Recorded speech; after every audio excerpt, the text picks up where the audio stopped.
In this lesson, we're going to talk about exploring credit card use.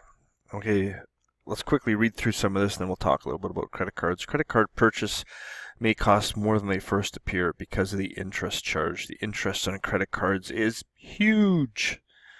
Okay?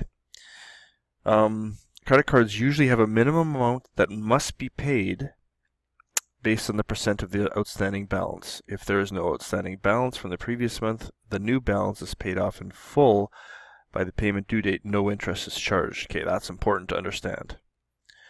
So the way credit cards work is, let's say you want to go buy something, you use a credit card, there's no money out of your pocket. The credit card pays for it, but you are responsible for that money.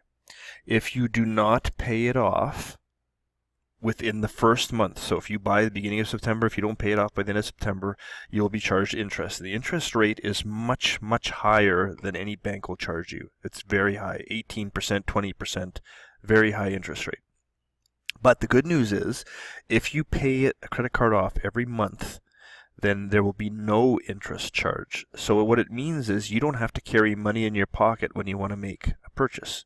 That's the good news about a credit card. The bad news is, don't ever buy something that you don't actually have enough money to pay for.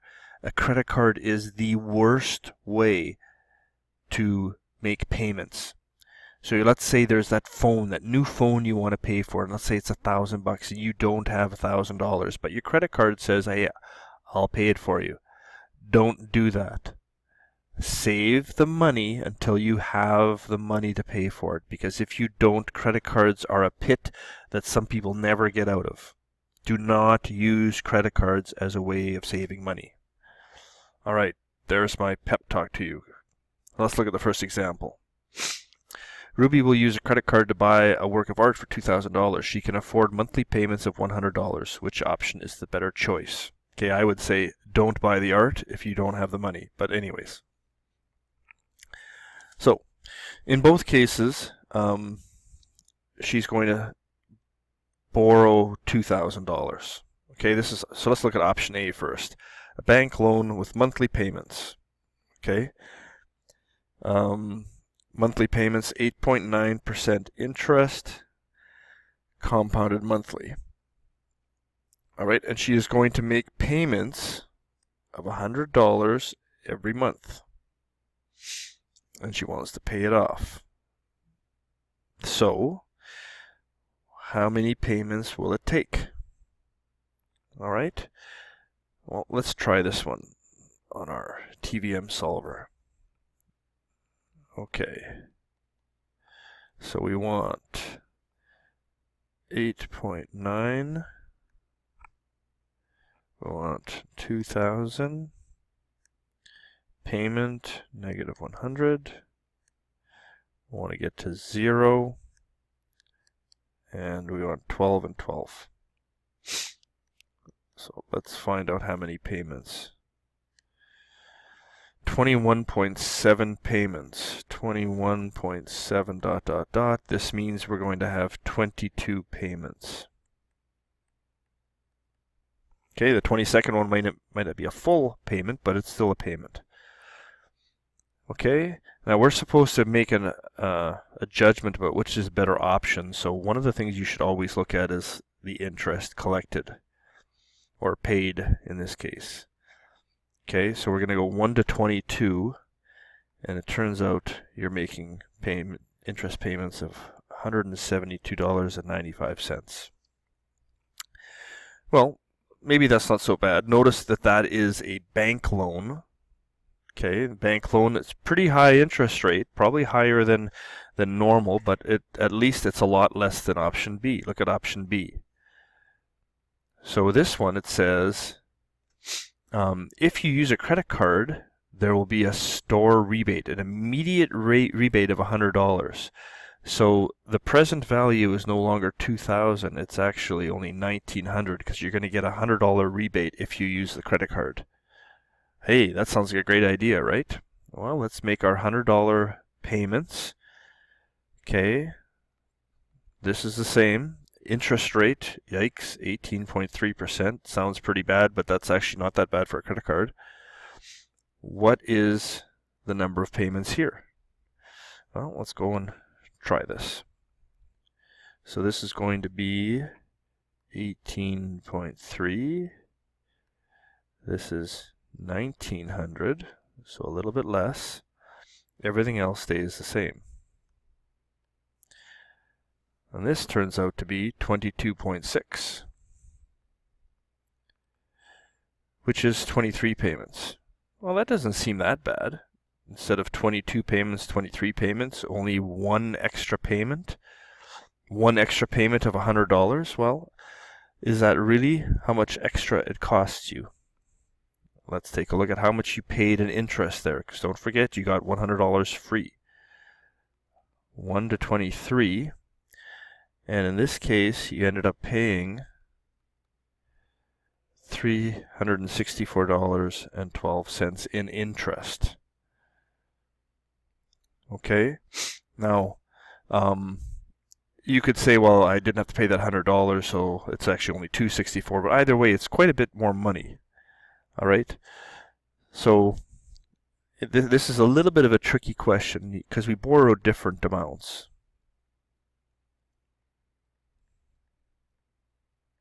Right, one was 2,000, one was 1,900. Okay, so let's try to figure out a better way of looking at it, because right now I'm not really sure which one is that much better. So if we borrow different amounts, let's, instead of just looking at the interest, let's look at the total amount we paid. Examine the total paid out. Okay, so what did the first person pay? They paid $2,000 plus $172.95.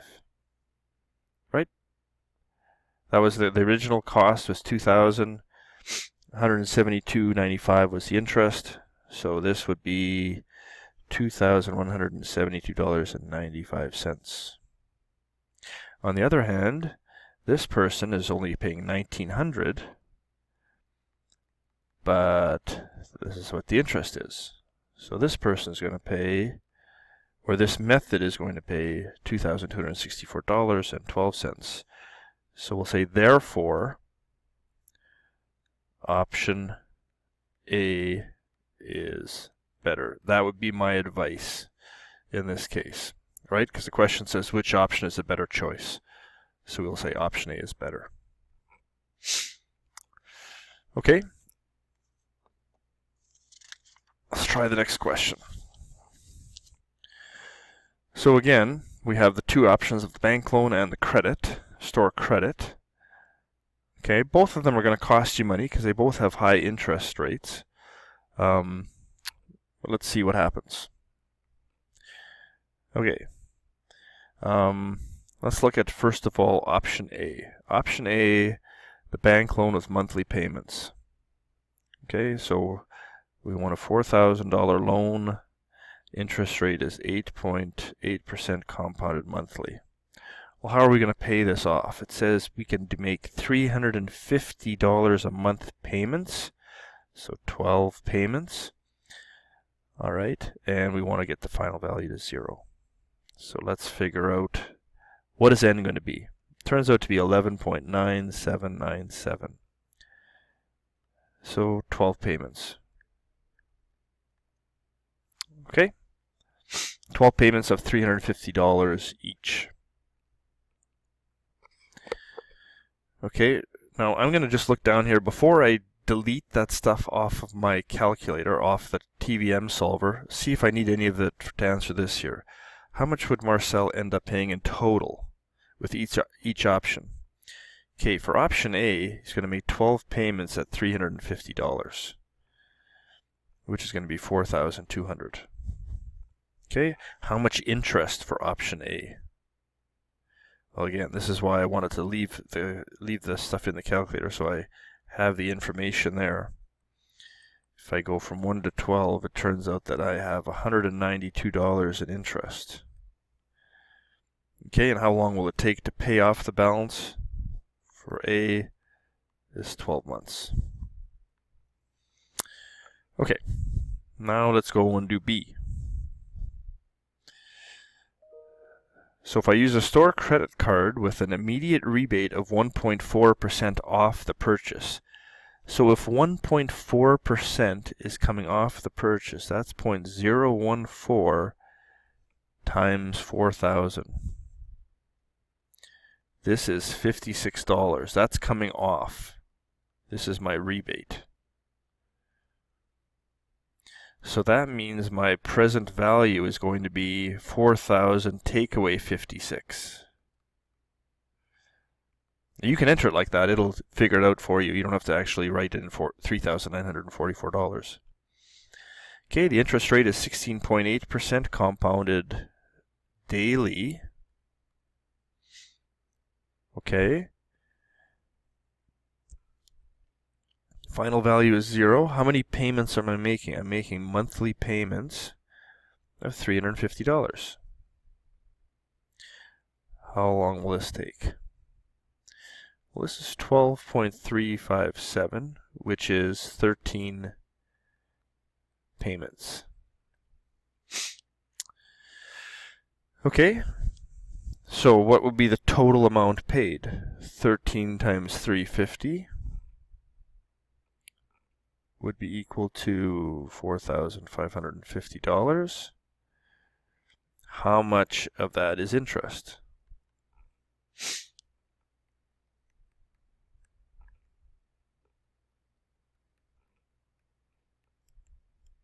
$381.68. Again, you can see the interest rate is almost twice as much, so yeah, it's going to be substantially worse.